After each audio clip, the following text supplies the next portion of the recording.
ಹಾಸನ ಜಿಲ್ಲೆಯಲ್ಲಿ ಮಳೆ ಅಬ್ಬರ ಮುಂದುವರೆದಿದ್ದು ಈಗಾಗಲೇ ಕಳೆದ ದಿನಗಳಿಂದಲೂ ಕೂಡ ಧಾರಾಕಾರ ಮಳೆಯಾಗ್ತಿದೆ. ಸಕಲೇಶಪುರ, ಆಲೂರು, ಅರಕಲಗೂಡಿನ ಶಾಲೆಗಳಿಗೆ ರಜೆ ನೀಡಲಾಗಿದೆ.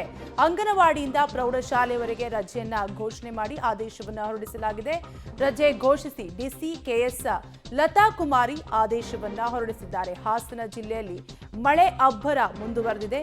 ಈಗಾಗಲೇ ರಾಜ್ಯಾದ್ಯಂತ ಕೆಲವು ಜಿಲ್ಲೆಗಳಲ್ಲಿ ಧಾರಾಕಾರ ಮಳೆಯಾಗ್ತಾ ಇದ್ದು ಹಾಸನದಲ್ಲೂ ಕೂಡ ಮಳೆರಾಯ ಅಬ್ಬರಿಸಿ ಬೊಬ್ಬೆರೆಯುತ್ತಿದ್ದು ಹೀಗಾಗಿ ಮಳೆ ಅಬ್ಬರದಿಂದ ಮುನ್ನೆಚ್ಚರಿಕಾ ಕ್ರಮವಾಗಿ ಶಾಲೆಗಳಿಗೆ ರಜೆಯನ್ನ ಘೋಷಣೆ ಮಾಡಿ ಆದೇಶವನ್ನ ಹೊರಡಿಸಿದ್ದಾರೆ. ಹಾಸನ ಜಿಲ್ಲೆಯ ಜಿಲ್ಲಾಧಿಕಾರಿ ಲತಾ ಕುಮಾರಿ ಆದೇಶವನ್ನ ಹೊರಡಿಸಿದ್ದಾರೆ. ಉತ್ತರ ಕನ್ನಡ ಜಿಲ್ಲೆಯಲ್ಲಿ ಮಳೆ ಅವಾಂತರವನ್ನೇ ಸೃಷ್ಟಿಸಿದೆ.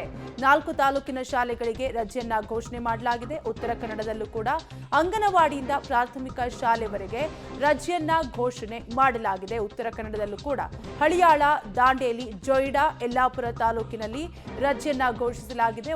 ಒಟ್ಟಾರೆಯಾಗಿ ಉತ್ತರ ಕನ್ನಡ ಜಿಲ್ಲೆಯಲ್ಲೂ ಕೂಡ ಮಳೆರಾಯ ಅಬ್ಬರಿಸಿ ಬೊಬ್ಬೆರೆಯುತ್ತಿದ್ದು ಹಳಿಯಾಳ, ದಾಂಡೇಲಿ, ಜೊಯ್ಡಾ, ಯಲ್ಲಾಪುರ ತಾಲೂಕಿನ ಶಾಲೆಗಳಿಗೆ ರಜೆಯನ್ನ ಘೋಷಿಸಲಾಗಿದೆ. ಯಾವುದೇ ರೀತಿಯಾದಂತಹ ಅನಾಹುತಗಳು ಸಂಭವಿಸಬಾರದು ಅನ್ನುವಂತಹ ಕಾರಣಕ್ಕಾಗಿ ಮುನ್ನೆಚ್ಚರಿಕಾ ಕ್ರಮವಾಗಿ ಶಾಲೆಗಳಿಗೆ ರಜೆಯನ್ನ ನೀಡಲಾಗಿದೆ. ಒಟ್ಟಾರೆಯಾಗಿ ಉತ್ತರ ಕನ್ನಡ ಜಿಲ್ಲೆಯಲ್ಲೂ ಕೂಡ ಧಾರಾಕಾರ ಮಳೆಯಾಗ್ತಾ ಇದ್ದು ಮಳೆರಾಯ ಸಾಕಷ್ಟು ಅವಾಂತರವನ್ನೇ ತಂದೊಡ್ಡಿದ್ದಾನೆ. ಹೀಗಾಗಿ 4 ತಾಲೂಕುಗಳಿಗೆ ರಜೆಯನ್ನ ಘೋಷಣೆ ಮಾಡಲಾಗಿದೆ.